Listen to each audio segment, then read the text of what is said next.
여러분 안녕하십니까? 오늘도 이 시간 어르신들의 마음 한쪽에 자리한 불안과 걱정을 조금이라도 덜어드리고 싶어서 제가 마이크 앞에 섰습니다. 차가운 바람이 불어오는 저녁입니다. 하지만 저는 믿습니다. 사람의 마음은 제도가 차갑더라도 서로의 말 한마디로 따뜻해질 수 있다라는 걸요. 나이가 든다는 건 참 묘합니다. 세상을 보는 눈이 깊어지기도 하지만 동시에 세상이 너무 빨리 바뀌어서 내가 그 속도에서 밀려날까봐 두려워지기도 합니다. 특히 돈 문제는 말로 다 못합니다. 그래서 젊을 때는 다시 벌면 되지라고 말할 수 있지만 노후에는 그 말이 통하지 않습니다. 한번 삐끗하면 되돌리기가 너무 어렵습니다. 제가 오늘 드리고 싶은 이야기는 복잡한 정치도 어려운 경제도 아닙니다. 우리가 평생 땀 흘려 모은 돈, 그리고 그 돈으로 오늘 밥을 먹고 약을 사고 버스를 타고 손주 간식 하나 사줄 최소한의 권리, 그 권리를 지키는 방법에 대한 이야기입니다. 여러분, 이런 상상을 한번 해보십시오. 평소처럼 시장에 나가서 손주 간식이라도 사주려고 카드를 내밀었는데 갑자기 한도 초과가 뜹니다. 또는 은행 ATM 앞에 섰는데 비밀번호도 맞고 잔액도 분명히 있는데 화면에 이렇게 뜹니다. 출금 불가, 계좌 압류. 그 순간의 당혹감은 단순히 불편한 수준이 아닙니다. 사람을 얼어붙게 합니다. 내 돈이 내 눈앞에 있는데도 손을 뻗어도 만질 수 없다는 느낌. 그건 공포입니다. 저는 취재 현장에서 그런 분들을 실제로 많이 봐왔습니다. 한 어르신의 이야기가 아직도 기억납니다. 평생 성실하게 일하셨고 남에게 피해주며 산 적이 없다고 자부하시던 분입니다. 그런데 예전에 자식 사업 때문에 보증을 섰던 일이 꼬여서 본인도 모르는 사이에 아주 작은 채무가 남아 있었습니다. 어느 추운 겨울 아침 병원비를 내려고 은행에 갔다가 그분은 하늘이 무너지는 경험을 합니다. 은행 직원이 아주 담담한 목소리로 이렇게 말했습니다. 고객님, 통장이 압류되어 출금이 불가능합니다. 그분이 제게 하신 말이 잊히지 않습니다. 돈을 못 쓰는 게 문제가 아니었습니다. 내가 평생 쌓아온 명예와 신용이 한순간에 쓰레기통에 처박힌 느낌이었습니다. 뒤에 줄 서 있던 사람들의 시선이 마치 자신을 범죄자 보듯 느껴졌다라고 하셨습니다. 얼굴이 화끈거려서 도망치듯 은행을 빠져나왔다는 겁니다. 여러분, 이게 얼마나 잔인한 상황입니까? 병원비를 내야 하는데 돈이 내 통장에 있는데도 못 꺼냅니다. 그런데 더 큰 문제는 압류는 법적 절차니까 어쩔 수 없다라는 말이 그분들에게는 너무 차갑게 들린다는 겁니다. 법원에 가서 서류를 떼고 신청서를 쓰고 판결을 기다리라고요? 당장 오늘 저녁에 먹을 쌀이 없는 상황에서 법원 절차를 밟으라고 하는 건 사실상 굶어라 라는 말과 다를 바 없습니다. 게다가 통장이 압류되면 단순히 예금만 묶이는 게 아닙니다. 국가에서 주는 기초연금, 장애인연금처럼 정말 최소한의 생계비까지도 은행 전산에서는 구분 없이 함께 묶여버리는 일이 벌어집니다. 은행은 말합니다. 법원의 명령이라 어쩔 수 없습니다. 그러면 어르신들은 한겨울에 버스비도 없어서 수십 리를 걸어 법원을 찾아가야 합니다. 법원에 가면 또 어떻습니까? 복잡한 용어로 가득 찬 신청서, 눈도 침침하고 귀도 어두운 분들이 그걸 혼자서 어떻게 하겠습니까? 결국 포기하게 됩니다. 그리고 포기하면 정말로 굶게 됩니다. 여러분, 굶주림은 단순히 배가 고픈 게 아닙니다. 인간의 존엄성을 바닥까지 끌어내립니다. 통장이 묶였다라는 건 숫자가 멈춘 게 아니라 그 사람의 삶 자체가 정지된 것과 같습니다. 지갑에 10,000원짜리 한 장 없어서 바깥 출입을 못하게 되면은 우울감과 고립감이 커지고 그게 치매나 다른 병으로 이어지는 경우도 봤습니다. 그래서 제가 오늘 가장 먼저 드리고 싶은 말이 있습니다. 절대 여러분 잘못이 아닙니다. 나이가 들어 수입이 줄고 예기치 못한 빚이 생길 수 있습니다. 누구에게나 일어날 수 있는 일입니다. 그것 때문에 부끄러워하거나 숨지 마십시오. 오히려 더 중요한 건 우리 사회가 이제야 조금씩 이 비인간적인 상황을 더 이상 방치하면 안 된다라고 말하기 시작했다는 겁니다. 지금까지 법은 채권자의 권리를 더 강하게 보았던 것이 사실입니다. 하지만 이제는 상식이 바뀌고 있습니다. 빚을 진 사람이라도 최소한 인간답게 밥은 먹고 살 수 있도록 보호해야 한다는 상식이 법률로 굳어지고 있습니다. 여러분, 제가 오늘 여기 나온 이유가 바로 이 소식 때문입니다. 은행 기계 앞에서 당당하게 돈을 찾고 그 돈으로 따뜻한 국밥 한 그릇을 드실 수 있는 권리를 확실하게 지키는 방법이 생겨났습니다. 그리고 제가 여러분께 희망을 말씀드리기 전에 현실을 하나 더 정확히 짚어야 합니다. 통계청 자료를 보면은 통장이 압류된 가구가 무려 47만 가구에 달하고 하루에도 12,287명이라는 숫자가 금융에 사형 선고 같은 상황을 겪고 있다는 이야기들이 나옵니다. 더 충격적인 건 그중 상당수가 고령층이라는 점입니다. 그런데 여러분, 이분들이 무슨 사치를 부려서 빚을 졌을까요? 제가 현장에서 본 대부분은 그렇지 않았습니다. 자식들 뒷바라지 하느라 노후 자금을 다 쏟아붓고 남은 건 낡은 아파트 한 채뿐인 분들이 많았습니다. 관리비 몇 달 밀린 것, 병원비 몇백만 원, 휴대전화 요금 몇만 원, 그런 작은 금액이 도화선이 되어 압류가 시작됩니다. 더 무서운 건 뭔지 아십니까? 채권자 입장에서는 100만 원만 되어도 압류를 걸 수 있는데 은행은 그 계좌에 1,000만 원이든 2,000만 원이든 통째로 잠가버립니다. 노인들에게는 그 돈이 마지막 생명줄인데 그 줄을 단칼에 잘라버리는 겁니다. 그리고 그 다음은 공포입니다. 늙어서 돈 없고 힘없는데 법은 왜 항상 우리 같은 사람에게만 가혹하냐라고 울먹이던 한 할머니의 얼굴이 아직도 눈에 선합니다. 아파트 경비실에서 관리비 독촉장을 받을 때마다 심장이 오그라드는 것 같다고 하셨습니다. 작은 종이 한 장이 시작이 되어 평생 모은 쌈짓돈 통장이 얼어붙었을 때 그분이 느낀 건 배신감이었습니다. 국가를 위해 평생 세금 내고 자식 키우며 헌신했는데 돌아온 건 차가운 압류 통지서뿐이다. 여러분, 왜 유독 노인들이 이런 상황에 더 취약할까요? 이유는 분명합니다. 노인이 되면 수입은 끊기는데 약값, 생활비 같은 고정 지출은 줄지 않습니다. 단 한 달만 계산이 어긋나도 도미노처럼 무너집니다. 게다가 디지털 금융에 익숙하지 않은 점을 노리는 추심업체들의 공격도 문제입니다. 문자 하나, 이메일 하나를 제대로 확인 못하거나 겁이 나서 방치하다 보면 어느새 법원의 압류 결정문이 집으로 도착합니다. 젊은 사람들은 인터넷을 뒤져서 이의 신청이라도 하지만 어르신들은 내가 죄를 지었구나 하며 숨어버립니다. 사회는 더 냉정해지고 금융 시스템은 더 기계적으로 변해가는데 그 틈바구니에서 가장 먼저 밀려나는 분들이 우리 어르신들입니다. 그리고 압류가 시작되면은 또 하나의 비극이 벌어집니다. 일을 하면 할수록 손해가 되는 구조. 어차피 통장으로 들어오면은 다 뺏긴다는 생각 때문에 정식 일자리를 포기하고 새벽 인력시장 같은 곳에서 일당 현금만 받는 일로 몰립니다. 최저임금 보호도 못 받고 산재도 못 받고 위험한 현장으로 내몰리면서도 그게 더 낫다고 말합니다. 이게 정상입니까? 여러분, 오늘 일부의 결론을 이렇게 정리하고 싶습니다. 지금까지의 압류 시스템은 약한 사람을 보호하기보다 힘없고 정보가 부족한 노인들을 벼랑 끝으로 밀어온 면이 분명히 있습니다. 법이 있어도 현실은 차가웠습니다. 법은 있는데 밥은 없는 상황이 반복되어 왔습니다. 하지만 이제 상황이 바뀌기 시작했습니다. 그리고 그 변화의 결정적인 날짜가 있습니다. 2025년 1월 8일.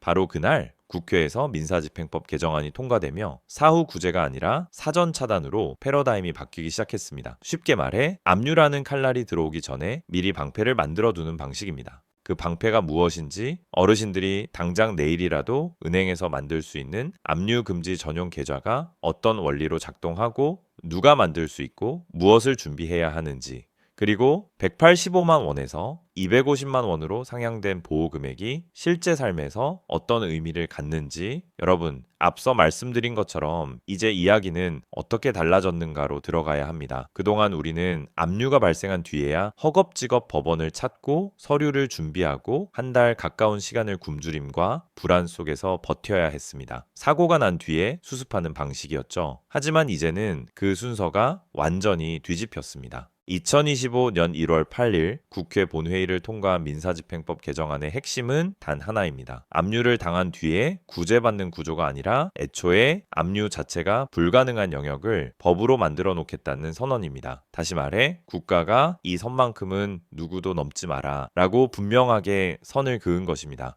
그 선이 바로 생계비 압류 방지 전용 계좌입니다. 지금까지도 기초연금 전용 계좌 같은 제도가 아예 없었던 건 아닙니다. 하지만 대상이 지나치게 제한적이었고 보호 범위도 너무 좁았습니다. 그래서 대부분의 어르신들은 나랑은 상관없는 이야기라고 생각할 수밖에 없었죠. 이번 개정은 다릅니다. 특정 계층만을 위한 시혜가 아니라 대한민국 국민 누구나를 위한 보편적 권리로 성격이 바뀌었습니다. 원리는 생각보다 단순합니다. 이 계좌는 은행 전산 시스템 단계에서부터 압류 명령 자체가 작동하지 않도록 설계됩니다. 즉, 채권자가 법원에 압류 신청을 하고 판결을 받아도 이 계좌에 들어있는 돈만큼은 은행이 집행할 수 없습니다. 전산망에서 자동으로 차단되는 구조입니다. 은행 직원이 안 됩니다 라고 말할 여지도 없습니다. 오히려 은행이 그 돈을 막으면 그게 불법이 됩니다. 이게 왜 중요하냐면 지금까지 어르신들이 겪었던 가장 큰 고통은 사람을 상대로 싸워야 했다는 점이었습니다. 은행 창구에서 눈치를 보고 법원에 가서 판사 앞에서 사정을 설명하고 서류 하나 때문에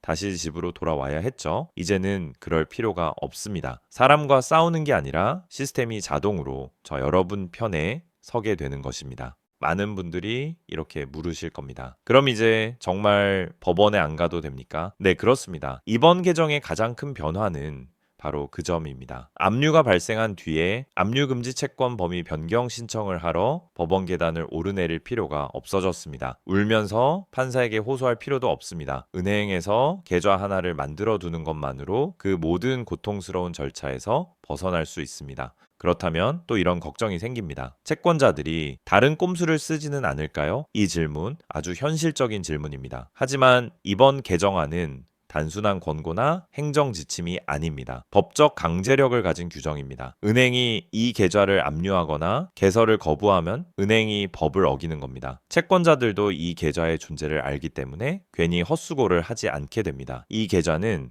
말 그대로 법이 보증하는 방패입니다. 물론 오해하시면 안 되는 점도 있습니다. 이 계좌는 무한정 돈을 숨겨주는 통장이 아닙니다. 법이 정한 생계비 한도 내의 금액만 보호됩니다. 그리고 그 한도가 이번 개정으로 중요한 변화를 맞았습니다. 기존에는 약 185만 원이었습니다. 솔직히 말씀드리면 그 돈으로는 숨만 쉬고 사는 수준이었습니다. 월세나 관리비를 내고 나면 약값 한 봉지 사는 것도 망설여야 했습니다. 그래서 이번에 보호금액이 250만 원으로 상향되었습니다. 이 65만 원의 차이를 단순한 숫자로 보시면 안 됩니다. 이건 생존과 생활의 경계선입니다. 250만 원은 단순히 굶지 말라는 돈이 아니라 고립되지 말라는 돈입니다. 가끔 친구와 따뜻한 밥 한 끼를 먹고 손주 생일에 신발 한 켤레를 사줄 수 있는 여유가 포함된 금액입니다. 방 안에 갇히지 말고 세상 밖으로 나오라는 신호입니다. 저는 이 금액 상향을 두고 노인을 방 안에 가두는 법에서 광장으로 나오게 하는 법으로의 전환이라고 표현하고 싶습니다. 국가가 이제야 노인들에게 말하는 겁니다. 당신들도 우리 사회의 당당한 구성원이다. 그렇다면 이 계좌 과연 누가 만들 수 있을까요? 결론부터 말씀드리겠습니다. 대한민국 국민이라면 누구나 만들 수 있습니다. 지금 당장 빚이 있는 분들만 대상이 아닙니다. 압류를 이미 당한 분들만을 위한 제도도 아닙니다. 소득이 많든 적든 상관없습니다. 오히려 가장 현명한 방법은 아무 문제 없을 때 미리 하나 만들어 두는 것입니다. 가입 방법도 매우 단순해질 예정입니다. 가까운 시중은행, 우체국, 농협 어디든 가셔서 이렇게 말씀하시면 됩니다. 생계비 압류 방지 전용 계좌를 만들러 왔습니다. 신분증 하나면 충분합니다. 예전처럼 가난을 증명하는 서류, 병원비 영수증, 통장 거래의 내역 같은 걸 들고 다닐 필요가 없습니다. 이 계좌는 특정 대상을 가려내기 위한 복지가 아니라 모든 국민의 기본권을 지키기 위한 장치이기 때문입니다. 많은 어르신들이 또 이런 걱정을 하십니다. 전용 계좌라면 쓰기 불편한 거 아니냐? 전혀 그렇지 않습니다. 사용법은 일반 통장과 완전히 동일합니다. 체크카드를 연결해서 마트에서 장을 보셔도 되고 공과금을 자동이체로 설정해도 됩니다. 인터넷 뱅킹, 모바일 뱅킹도 그대로 사용 가능합니다. 단 하나의 차이점은 들어오는 돈의 성격입니다. 이 계좌는 생계비 보호가 목적이기 때문에 연금이나 급여 중 생계비에 해당하는 금액이 기관에서 직접 이 계좌로 들어오도록 설정하는 것이 가장 안전합니다. 그래야 압류로부터 완벽하게 보호됩니다. 나가는 건 자유롭지만 들어오는 건 생계비라는 성격이 분명한 돈 위주로 운영된다고 이해하시면 됩니다. 이 계좌는 평소에는 편리한 지갑이 되고 위기 상황에서는 든든한 금고가 되어줄 것입니다. 여기까지 들으신 분들 중에는 이런 생각을 하실 수도 있습니다. 빚을 갚아야 할 사람을 너무 보호해 주는 것 아니냐? 하지만 분명히 짚고 넘어가야 할 점이 있습니다. 이 돈은 빚을 안 갚으라고 주는 돈이 아닙니다.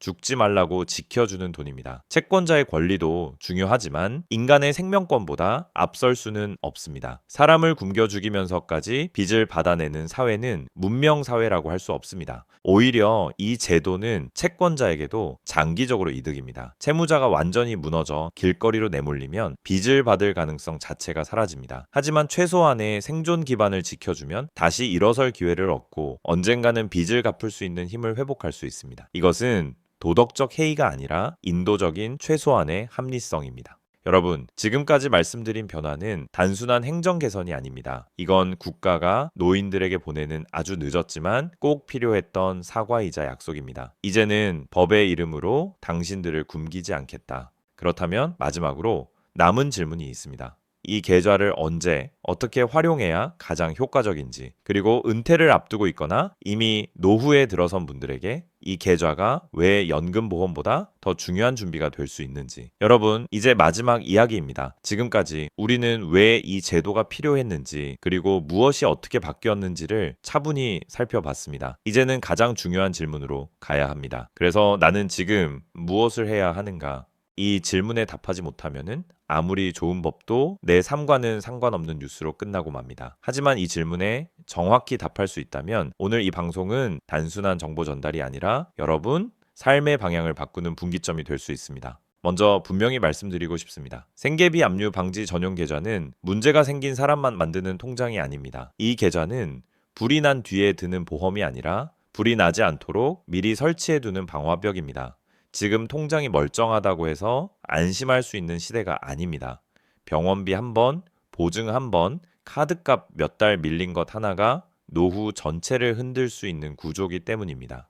그래서 저는 감히 말씀드립니다. 은퇴를 앞둔 분들, 이미 연금으로 생활하고 계신 분들, 아직은 괜찮다고 느끼는 분들 모두에게 이 계좌는 선택이 아니라 기본 장비입니다. 집에 소화기 하나 비치해 두는 것처럼 누구에게나 필요한 최소한의 준비입니다. 그럼 언제 만드는 게 가장 좋을까요? 정답은 단순합니다. 지금 당장입니다. 압류가 시작된 뒤에는 마음도 몸도 이미 지쳐 있습니다. 은행 창구에 서는 것조차 두려워집니다. 하지만 아무 일 없을 때는 은행에서 계좌 하나 만드는 건 10분도 안 걸릴 수 있습니다. 준비는 여유 있을 때 하는 겁니다. 위기는 항상 준비가 끝난 뒤가 아니라 준비가 안 되었을 때 찾아옵니다. 또 하나 중요한 점이 있습니다. 이 계좌를 만들었다라고 해서 모든 돈을 다 그 안에 넣어야 하는 건 아닙니다. 핵심은 생계와 직결된 돈입니다. 기초연금, 국민연금, 공무원연금, 장애연금, 그리고 생계비 성격의 급여, 이런 돈이 이 계좌로 직접 들어오도록 설정하는 것이 가장 중요합니다. 그래야 전산 단계에서부터 압류가 차단됩니다. 여러분, 여기서 꼭 짚고 넘어가야 할 오해가 하나 있습니다. 그럼 나는 빚이 있는데 이 계좌를 만들면 도망치는 것 아닌가? 아닙니다. 이 계좌는 도망치는 통장이 아닙니다. 버티게 해주는 통장입니다. 밥을 먹고 약을 먹고 몸을 유지해야 일을 할 수 있고 일을 해야 빚을 갚을 가능성도 생깁니다. 굶겨서 빚을 받겠다는 발상 자체가 이미 실패한 구조입니다. 실제로 제가 만난 많은 어르신들이 이렇게 말했습니다. 통장이 묶이고 나서야 내가 사회에서 완전히 밀려났다는 느낌을 받았다. 돈을 못 쓰는 것보다 더 무서운 건 세상과 단절되었다는 감각입니다. 버스도 못 타고 친구도 못 만나고 병원도 못 가는 상태. 그건 생존이 아니라 고립입니다. 이번 제도의 가장 큰 의미는 바로 여기에 있습니다. 노인을 고립시키지 않겠다는 선언. 250만 원이라는 보호금액은 단순한 생계비가 아닙니다. 사회와의 연결선을 끊지 말라는 최소한의 안전선입니다. 가끔 밖에 나가 사람을 만나고 손주 얼굴을 보고 사람답게 살 수 있는 금액입니다. 물론 이 제도가 모든 문제를 한 번에 해결해 주지는 않습니다. 빚은 여전히 존재할 수 있고 삶의 무게가 하루아침에 가벼워지지는 않습니다. 하지만 아주 중요한 차이가 생깁니다. 두려움 속에서 하루를 버티는 삶에서 계획을 세울 수 있는 삶으로 바뀐다는 점입니다. 통장이 압류될지 모른다는 공포 속에서는 아무 계획도 세울 수 없습니다. 내일을 생각하지 못합니다. 하지만 최소한의 돈이 지켜진다는 확신이 있으면 사람은 다시 생각하기 시작합니다. 어떻게 조금이라도 나아질 수 있을까? 이 차이가 인생에서는 결정적입니다. 그래서 저는 이 제도를 단순히 복지 정책이라고 부르지 않습니다. 이건 존엄을 회복하는 장치입니다. 나이가 들었다는 이유로, 빚이 있다는 이유로 인간으로서의 기본적인 생활권이 흔들려서는 안 됩니다. 늙어서 대접받으라는 말이 아닙니다. 인간으로서 당연히 누려야 할 최소한의 존엄을 지키자는 이야기입니다. 여러분께 마지막으로 꼭 드리고 싶은 말이 있습니다. 부끄러워하지 마십시오. 통장이 묶였다고 해서 빚 독촉을 받는다고 해서 여러분 인생이 실패한 게 아닙니다. 그건 긴 세월을 버텨온 흔적일 뿐입니다. 자식 키우고 가족 책임지고 사회를 떠받치며 살아온 대가로 남은 상처입니다. 이제 국가는 그 상처를 외면하지 않겠다라고 말하고 있습니다. 최소한 굶기지는 않겠다. 최소한 삶의 끈은 끊지 않겠다. 그 약속이 바로 이 계좌에 담겨 있습니다. 통장을 하나 만든다고 해서 인생이 바뀌는 건 아닐 수 있습니다. 하지만 그 통장을 통해 내 삶의 주도권을 다시 손에 쥐는 것, 그건 분명히 큰 변화입니다. 오늘 은행에 가는 그 한 걸음이 내일을 덜 두렵게 만드는 시작이 될 수 있습니다. 여러분은 혼자가 아닙니다. 이 제도는 특별한 사람을 위한 게 아닙니다. 바로 여러분을 위한 것입니다. 당당하게 권리를 챙기십시오. 그건 요구가 아니라 정당한 권리입니다. 오늘 밤만큼은 부디 조금 편안한 마음으로 주무시길 바랍니다. 여러분의 통장은 그리고 여러분의 내일은 어제보다 조금 더 안전해졌습니다.